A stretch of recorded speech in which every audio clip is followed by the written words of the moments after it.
Welcome to Founders Future, a podcast powered by Closers.io, where we dive into the journeys of innovative entrepreneurs and explore the road ahead of them and their companies. I'm your host, Olivia Salmons, and in each episode we'll uncover the stories behind impactful ventures, the challenges faced along the way, and the strategies driving their future growth. Today, I'm very excited to be joined by Daniel Zeitz, founder of Zeitz Marketing. Daniel works with SaaS and B2B companies to identify what actually holds them back. Daniel works with Daniel works with SaaS and B2B companies to identify what actually holds back their growth, focusing on positioning, messaging, and the systems behind focusing on positioning, messaging, and the systems behind demand generation. His approach flips the traditional model. Instead of jumping straight into tactics, he diagnosed the real problem first. Daniel, welcome to Founders Future. Thank you so much for joining me here today. Thank you for having me, Olivia. It's my pleasure. No, it's a pleasure to have you. You made me nervous. I messed up during my reading a lot, but it's very cool to have you here, and it's such a pleasure to be speaking with you. So, Daniel, let's jump into this. With all of my guests, I do actually like to start at the beginning of their journey. So, if you don't mind briefly taking me back to what it was you was doing before you started Zeitz Marketing, and then from there, what was the motivation behind it? Yeah, so I'm gonna go back a little bit. I have a background in economics. I was in Brazil until 2013. I grew up there. I'm a native Brazilian. And in 2013, I moved to Canada for my full-time MBA.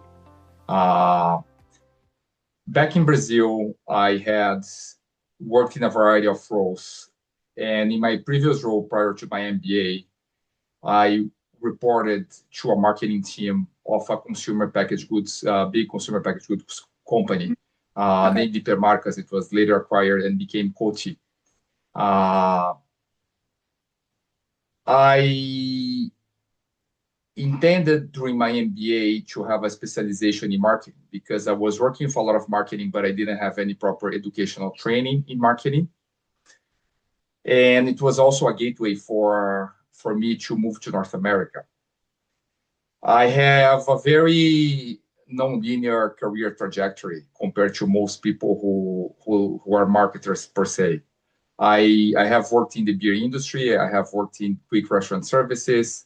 I worked in tire manufacturing, and most of the roles that I had they were marketing intelligence, business strategy roles. Pretty much, I was working with these companies, coming up with plans and ways to measure how they could grow a little bit faster and how they could measure their market performance and their participation, market share, and growth strategy. So it was always a little bit non-traditional roles.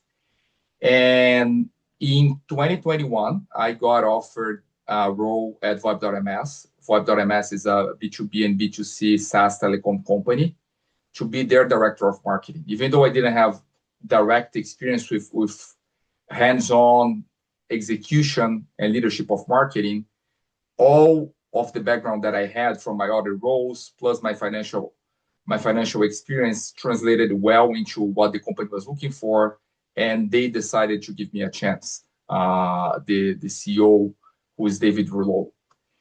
I was at VoIP.ms for 4 years, leading their lead generation and marketing efforts. And I have applied a lot of what I've learned before into my role, and that translated into some great results. I had the educational background and the theory behind the marketing piece of it, but the business strategy piece of it really translated very well. In my mind, you cannot really talk about marketing from a growth perspective if your marketing strategy, in my view, is similar to business strategy. And when I left VoIP.ms, I started to reflect on some of the challenges that I had in the role.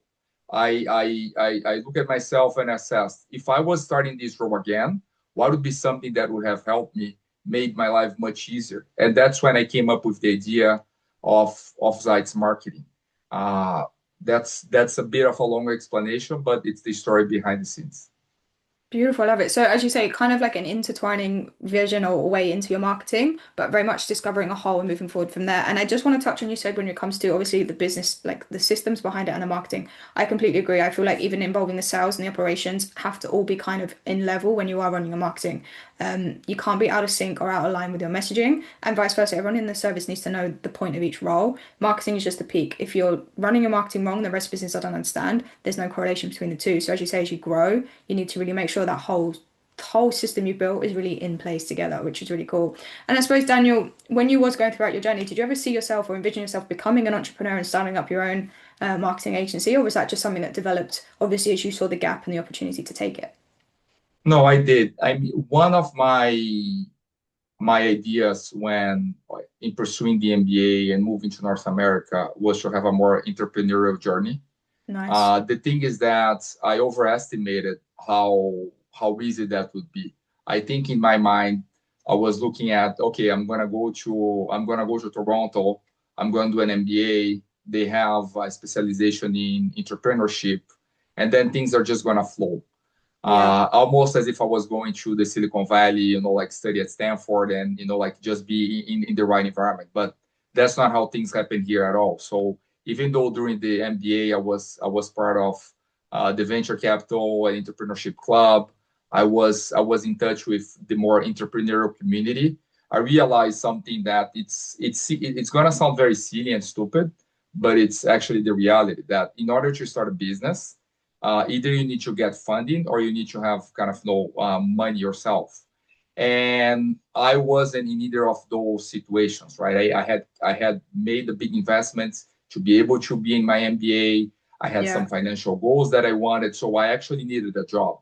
And I didn't really see kind of a clear path right away after the program for entrepreneurship. But that idea of being able to do things on my own, that was always in my mind because I've kind of always seen myself within the companies that I worked. I never like to define myself and put myself in a box about this is my job description. I've always identified problems. I probably have always looked a little bit beyond the scope that I had, almost like an entrepreneurial type of role, the way that I describe myself. Because to me, a company is about solving problems and like to get closer to customers, to sell more, to grow more, to increase profitability, and to solve some other business bottlenecks. So I Yeah. had this idea in my mind. But then in July last year, as soon as I left Web.ms, I saw that was the right time. So even though it's a little bit later on than I wanted, I just turned 40 last year. I felt that okay, this is a good moment to start something and see how it's gonna go and to learn. Because if things don't go as planned, I'm still young enough to be able to go back and have that story behind myself. So I'm Yeah. kind of one entrepreneur that has definitely more experience than a lot of guys, and that can be a good thing and a bad thing as well, because I it's hard when you're working with a lot of people who are very driven, very smart. They know a lot about all that stuff, but they don't have the same level of business exposure that I have. Sometimes it's almost as if I speak a different language than those people. And Yeah. also, having worked too long in a corporate career can be detrimental for entrepreneur success because you tend to overthink things, you tend to overanalyze things. And that's something that I've been pushing myself to get rid of, to just kind Yeah. of try, test, experiment, and put in place. Yeah, I love it. As you say, kind of shifting your mindset a little bit and changing gears as you switch into that role. But I understand exactly what you're saying, especially when it does like moving from countries naturally in Europe. We always get sold like you move to America, you start a business, that's how you're going to succeed in life. It's kind of that like American dream they sell, North America, Canada, whatever it may be. So yeah, and there are a lot more nuances to coming and then starting out a business, as you said yourself. So it's just making sure you have the funding, the finances behind you, but you can support yourself when you are in those early stages and it's a great opportunity to move forward. And actually, all that experience you have is coming into good play now, so we can dive into the business a little bit more, just so the listeners can have some context as we move throughout the podcast. So, Daniel, at this point in, who would you say like is your ideal client? Like, who is it that you very, very much love to work with the most? And then from there, how is it you help them, and how do you support them?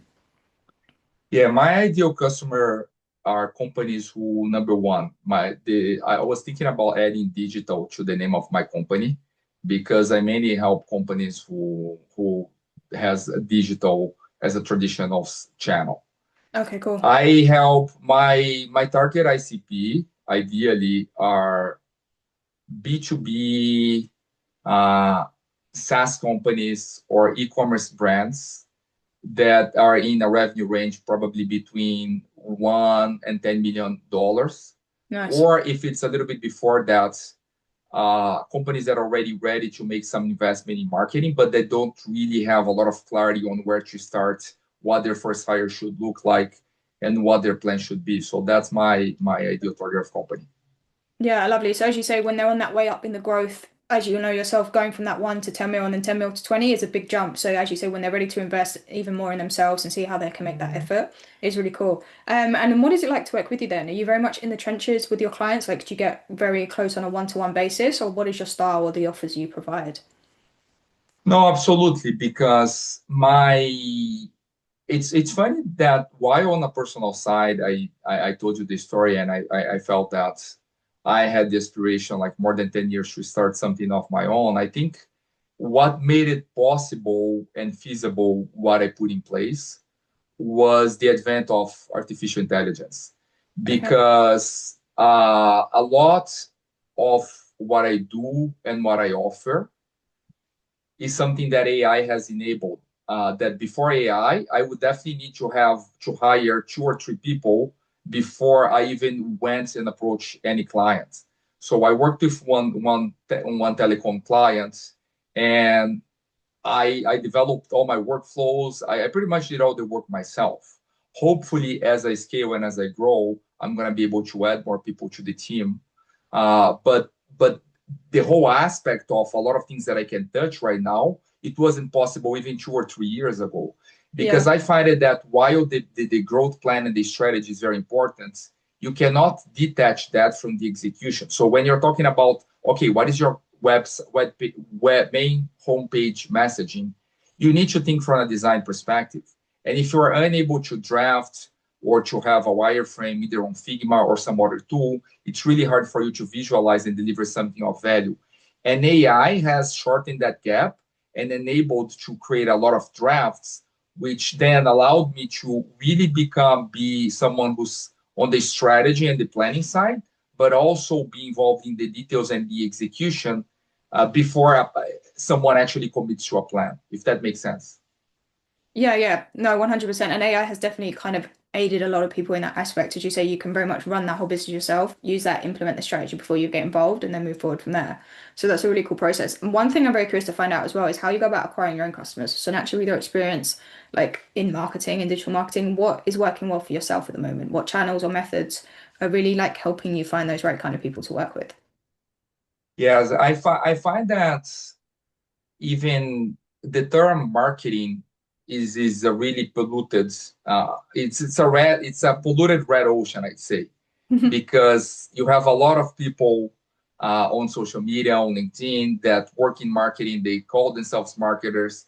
And again, AI has also brought the ability for people who don't really have the expertise to tell things that they are just prompting and they're just saying out loud. So there's a big mix, and it's really hard to differentiate to some extent when you're trying to capture customers, the type of work that I do versus the type of work that a junior marketer does. Yeah. Uh, because of that, my approach so far has really been uh, attending events, joining incubators and startup their communities, so that I can actually develop a relationship. I can have a sit down, and then I can explain what I do. Because the truth is that most people at this stage, they don't see marketing as an investment. They see marketing as a cost. So it's kind of, no, okay, I want to grow. I have a pain. I need to put money to paid ads. What is the best way for me to grow my business, minimizing the amount of budget that I'm going to put into paid ads? But the answer is not always paid ads. And then the person comes and asks the question, okay, but what do I need to do? And that's where I think I differentiate myself, because I say, in order to answer that, I need to have more context, and I have a process in which I help you identify what is right for your business. I need to understand your competitors. I need to understand your unit economics. I need to understand more about your current messaging, your current offering, where the attention of your audience is. And then I can give you a more directed and better answer. because after that, the prospective customer can choose if he wants to work with an SEO agency or with a paid ads agency, or even kind of put together their team and determine who he's going to hire. Yeah. Cool. So you're putting yourself in those right rooms, and you say you can really then diagnose a good fit for yourself if you can actually helping out with that aspect. And there are so many areas of marketing that people can dive into. So it is definitely much, as you say, like let's find out where those people you're trying to find first, and then we can hit that from there. So you're not running any form of ads or doing SEO for yourself. It's just very much on that relationship, more like organic building side at the moment. There are two sides. There's the relationship side of it, and there's also, I mean, I've been trying to build an organic. I was already somewhat active on LinkedIn, not very consistently before I started the business. LinkedIn has definitely been a channel where I try to do organic. I connect to people that I wasn't connecting before, but at the same time, I think it takes time, right? It takes time and Yeah. consistency. There is no secret sauce. You cannot jump from point. I mean, you can speed things up, but it's either a choice of time or then putting a lot of money, right? And the more money that you put to get to things faster, the CAC is going to go higher, right? You're going to have to invest more. There's going to be more waste. So it's really a choice. And one thing that I'm also doing is because of my past in across some different companies, sometimes some people approach me. I was in São Paulo for 2.5 weeks of vacation, and I had some business meetings with some people that I had worked on the past, and they weren't the traditional ICP that I have because my background in Brazil was not specifically in SaaS, but they have some digital growth problem. And then because of the things that I posted, they said, okay, why don't we have a chat? And that opened up some conversations that hopefully, knock on wood, can materialize into some engagements for myself. Yeah, beautiful stuff. So again, very much leaning into the organic side of things. And as you say yourself, like it's just about the time, you want to really much build it up so you get that like compound effect as you move through. I think paid ads are a great way to go if you're looking to speed that up. They bring a lot of consistency and it helps with the predictability, oh my God, predictability when you're looking to grow and scale a business. So there are avenues that you can take to really enhance that and speed it up. But as you say, it does cost money. So it's where do you find those resources to put in play? And I suppose, Daniel, like what are your goals, your ambitions for the company moving forward? When you maybe think of the next 6 to 12 months ahead, like what are those targets or those milestones that you're working hard towards at the moment? I think my goals are to grow enough so that I can start thinking about hiring someone to help me out. I That's the number one goal. So I Yeah. probably, in terms of revenue size, that probably means like just hitting 100, between 100 and 200,000 kind of a year on my Yeah. year one. That's something that I would consider success, because then that revenue and income can be redirected towards investing all those other channels. Because one thing that I had clearly on my mind is and I'm also exploring this, and every day I have this question running in my mind, right? Should I invest money now, or should I just continue and persevere in the strategy that I have? But my goal is to reach to that side, because that allows me to then hire someone that I can coach, I can train to do a lot of the execution of the work, and then I can keep having those conversations. Because one thing, Olivia, that I think is extremely important is, even though there is an offering that has been tested, right? I have 3 people who already bought my product, and I had some very good feedback. It is extremely important to be talking to people, to be continuously improving what I'm offering. Yeah. So when to do that, I need to have more time. I need to get out there. I need to be expanding my network, and be talking to people to really hear about real life feedback, so that I can keep improving what I'm offering within the model. Yeah. Yeah, as you say, you're in that kind of like offer validation stage where you say you need to really make sure you are connecting with right people, helping solve their problem, making sure the offer is there so you can, as you say, work towards that goal, bring in some more teammates, hopefully alleviate some time for yourself, and then you continue to grow and invest back into the company. As you say, it's that kind of slow build up as we were talking about before, so just getting your time, putting yourself in the right rooms, I suppose would be a great one for yourself, as you're saying, like getting to those things, making those in-face connections and moving forward from there. But Daniel, we've run out of time to talk, but it was such a pleasure speaking with you today. So thank you so much for joining me. Where can our listeners reach out best to work with you or connect with you if they would like to do so? The best channel is to go to my LinkedIn page. If you just look for Daniel Zeitz, Zaitz, which is LinkedIn /Zaitz, or they can also reach me out via email. My company email is zeitzmarketing@gmail.com. Beautiful, amazing, and thank you again, Daniel. I really appreciate your time today. And to our listeners, if you enjoyed today's episode, please be sure to go and check out Daniel Zeitz. As he just said, drop him a message on LinkedIn, check out the website. I'm sure he'd love to hear from everybody. And do not forget to subscribe to Founders Future via wherever you listen to your favourite podcasts. And if you are a business owner, specifically a coach, consultant, or agency owner, and you're really looking to scale your business and you want to enhance your sales and marketing efforts, visit closers.io to hop on a call with one of our team and discover how we went from $0 to $30 million per year in less than 3 years. But until then, keep on climbing, and we will see you on the next one.